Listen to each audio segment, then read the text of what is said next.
सात सितारा लेवल की 113 horse power सीमा की तरह दक्ष रैंक की भी एक सीमा है जो 1000 हॉर्स पावर है। हालांकि यह शक्ति केवल दिग्दक्ष रैंक को संघनित करने और उसे गतिशील करने के बाद ही मुक्त की जा सकती है। दूसरी ओर अजेय दक्ष इसे विशुद्ध रूप से फिजिकल बॉडी के थ्रू फ्री कर सकता है। क्या यह सच है? लेकिन अगर यह वास्तविक नहीं है तो प्रतिद्वंद्वी ऐसा कैसे कर सकता है? मेघरथ के दिल में झटका लगा, लेकिन उसका भाला रुका नहीं और तेज गति से वार करता रहा। हालांकि प्रतिद्वंद्वी के चाकू का हर वार हथौड़े के वार जैसा था।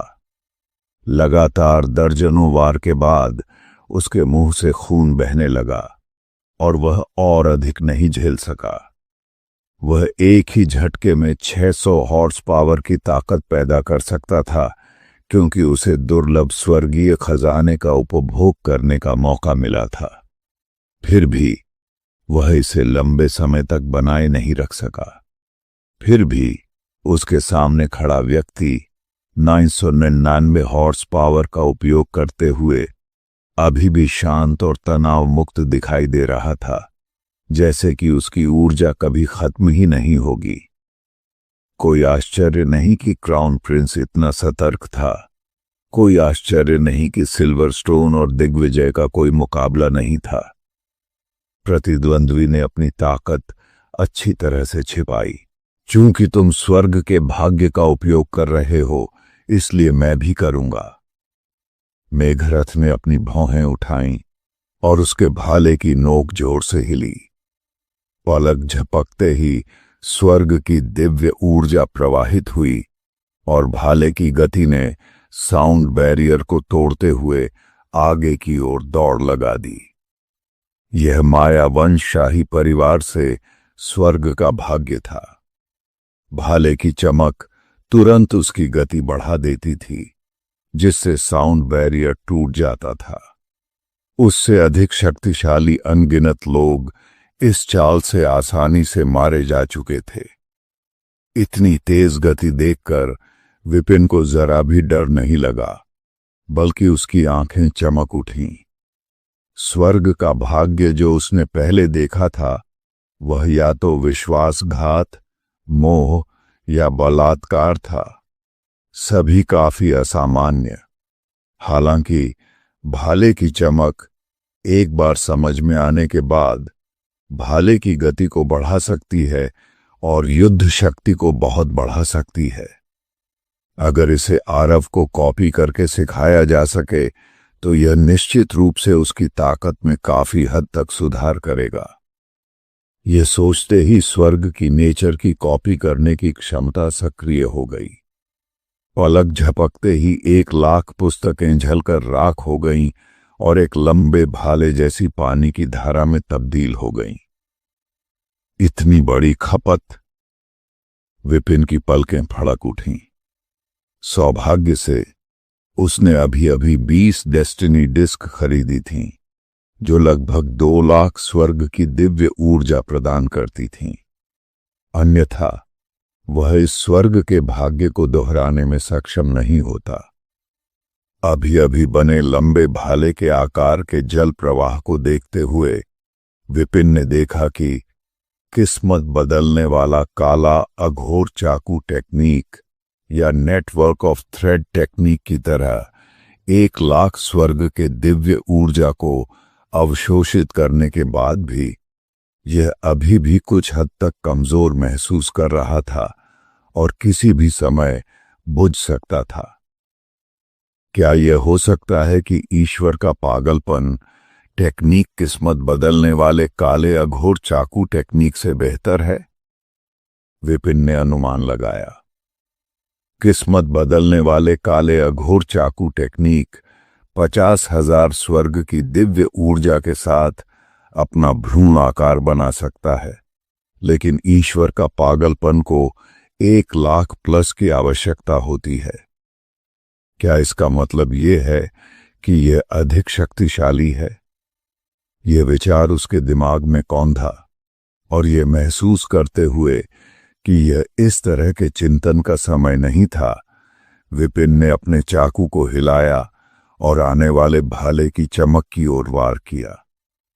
इस बार उसने खुद को रोक नहीं पाया। उसकी सारी ऊर्जा ब्लेड की आभा के साथ साथ राजसी ढंग से नीचे उतरी। Crack crack. हालांकि भाला तेज था, लेकिन इसमें शक्ति की कमी थी और उसके पूरे बल के प्रहार का सामना करते ही यह तुरंत बिखर गया। मेघरथ की पुतलियां सिकुड़ गईं। उसने बचने की कोशिश की, लेकिन पाया कि उसके शरीर को एक विशेष शक्ति ने जकड़ लिया था, मानो उसे इस प्रहार से मारा जाना तय था और उसके पास प्रतिरोध करने का कोई रास्ता नहीं था। स्वर्ग की दिव्य ऊर्जा आत्मा को प्रभावित करती है। यह तो बुरा हुआ। जिन लोगों ने मेघरथ की जीत पर दांव लगाया था, वे सभी पीले पड़ गए।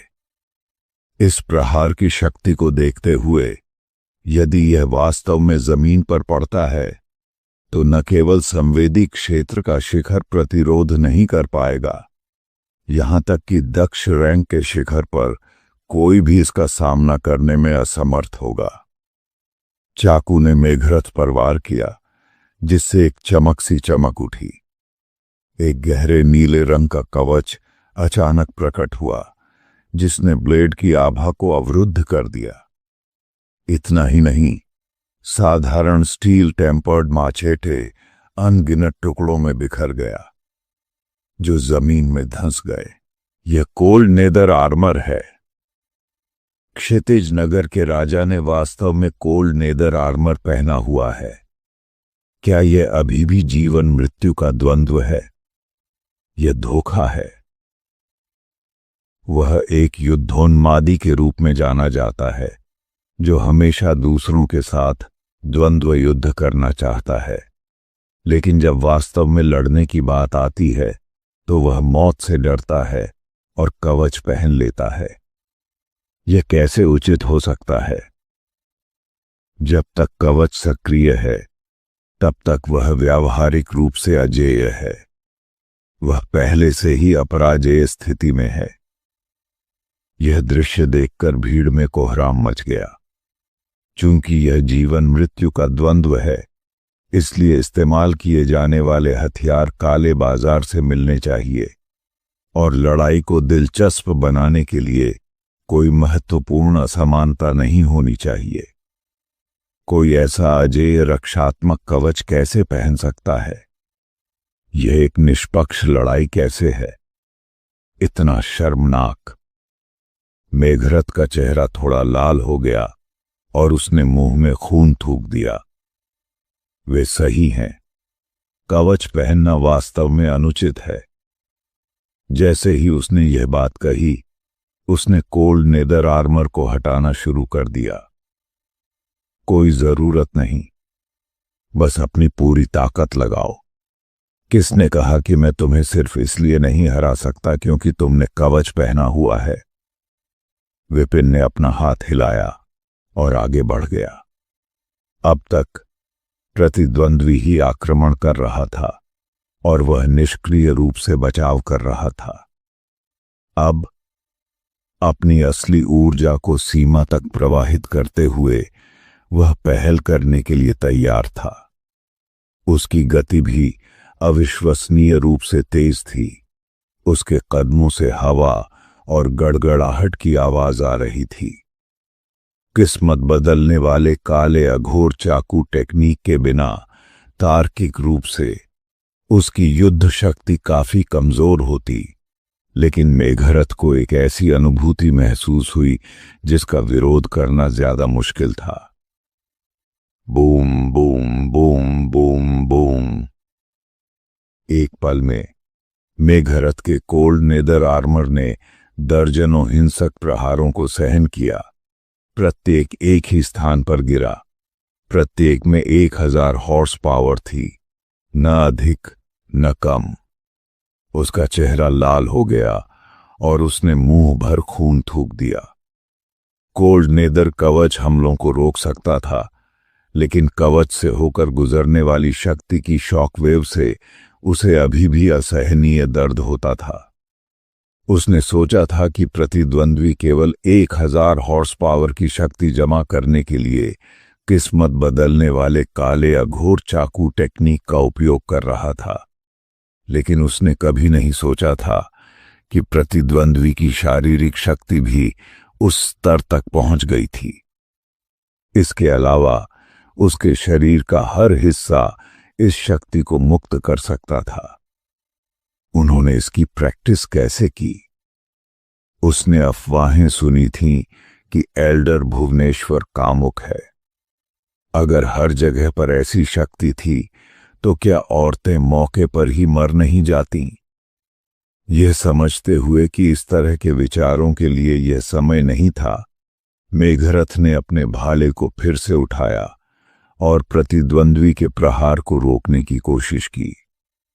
हालांकि इससे पहले कि वह अपनी भाला टेक्निक का प्रयोग कर पाता, विपिन की हिंसक शक्ति ने भाले के शाफ्ट पर प्रहार किया और भाला प्रभाव से टूट गया।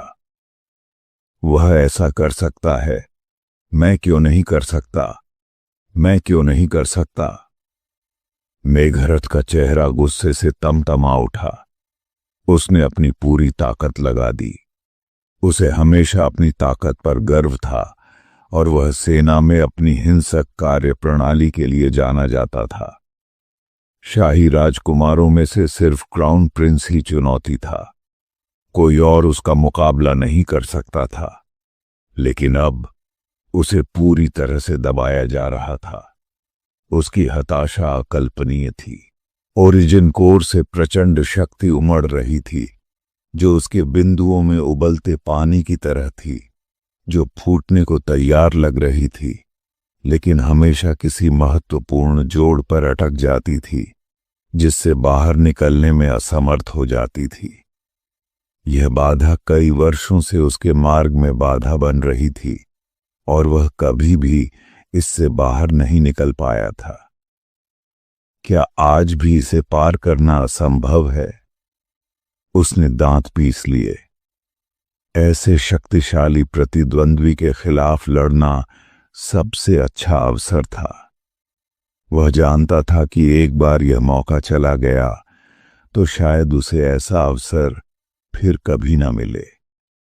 मन ही मन चिल्लाते हुए मेघरथ ने आगे बढ़कर विपिन का सामना किया।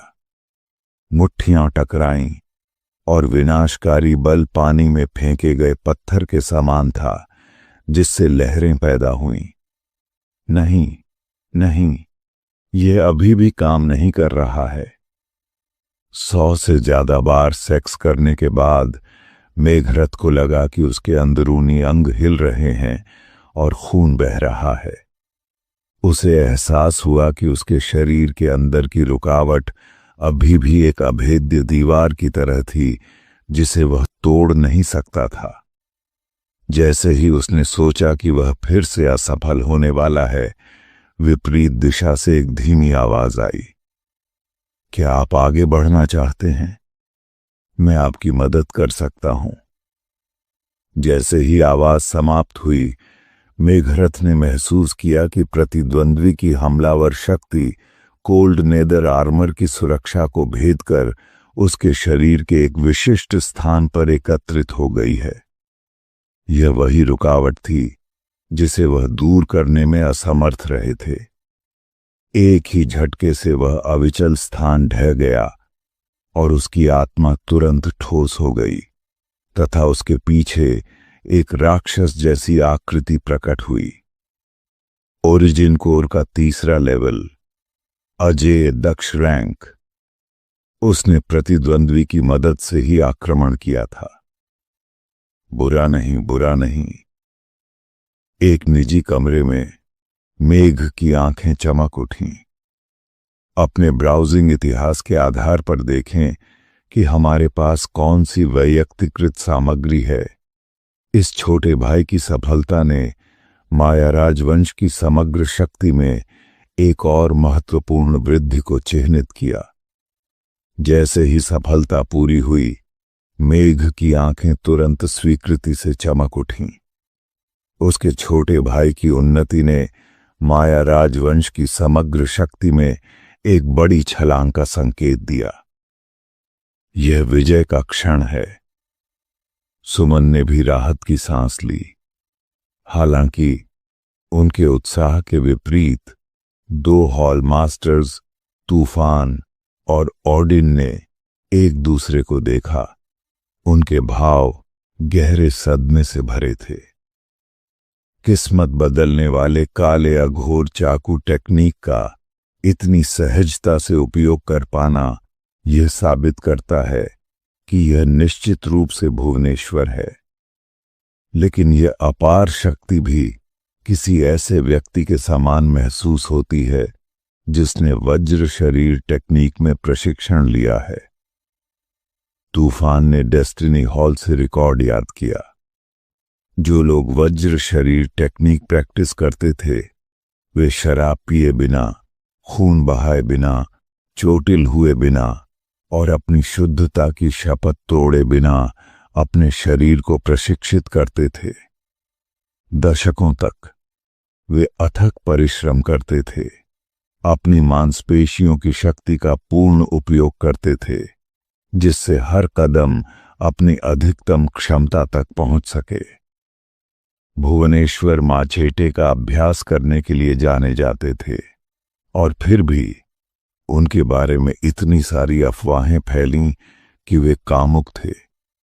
उन्होंने ऐसी उपलब्धि कैसे हासिल की? यह सही नहीं है। हालांकि वह अपनी कामुकता के लिए मशहूर है, लेकिन ऐसा लगता है कि उसने हमेशा महिलाओं को बिना किसी शारीरिक प्रयास के देखा है। मैंने पहले भी कई लोगों से यह सुना है और सोचा कि यह सिर्फ अफवाह है, लेकिन क्या यह सच हो सकता है? उसके मन में एक विचार कौंधा। यदि यह सच है तो भले ही भुवनेश्वर ने शरीर के स्वर्ग के भाग्य की खेती नहीं की हो, उसके पास एक समान विधि होनी चाहिए। इसके लिए सबसे प्रसिद्ध विधि बुधा क्लैन की गोल्डन बॉडी टेक्निक होगी। क्यूई का पोषण करके, आत्मा की खेती करके और दशकों तक ऊर्जा को संरक्षित करके शरीर अंततः स्वर्ण शरीर प्राप्त करेगा, जिससे अपार शक्ति मिलेगी। केवल शारीरिक शक्ति के साथ कोई व्यक्ति भाग्य को काट सकता है और दूसरी तरफ जा सकता है। इस तरह की शक्ति और साधना के साथ वह निश्चित रूप से ऑडिन के साथ प्रतिस्पर्धा करने के लिए योग्य है। तूफान ने अपने आप से कहा, फिर अपने बगल में बैठे ऑडिन की ओर मुड़ा, आह भरते हुए। जब हम वापस लौटेंगे तो मैं भुवनेश्वर को नियुक्ति का आधिकारिक पत्र भेजूंगा। आज से वह डेस्टिनी हॉल का वाइस हॉल मास्टर होगा। एक बार जब मैं जेनिथ किंगडम में वापस लौटूंगा तो मैं हॉल मास्टर के पद के लिए प्रतिस्पर्धा करूंगा। ऑडिन, कड़ी मेहनत करो। तुम्हें पता है, तुम ही एकमात्र व्यक्ति हो जिसे मैं यह पद सौंपना चाहता था। कृपया मुझे निराश मत करो। ऑडिन दंग रह गया। उसकी नजरें तुरंत गंभीर हो गईं। हॉल मास्टर, निश्चिंत रहें, मैं आपको कभी निराश नहीं करूंगा और मैं आपके भरोसे और उम्मीदों पर खरा उतरूंगा। मंच पर मेघरथ ने अजेय दक्ष में प्रवेश किया था। उसकी शक्ति 800 हॉर्स पावर तक पहुंच गई थी। कोल्ड नेदर आर्मर के साथ उसकी युद्ध शक्ति बढ़ गई। वह पहले नुकसान में था, लेकिन अब वह ऊपरी हाथ था। रक्षात्मक खजाने वास्तव में मजबूत हैं। स्वर्ग की तलवार तकनीक के बिना जीतना मुश्किल होगा।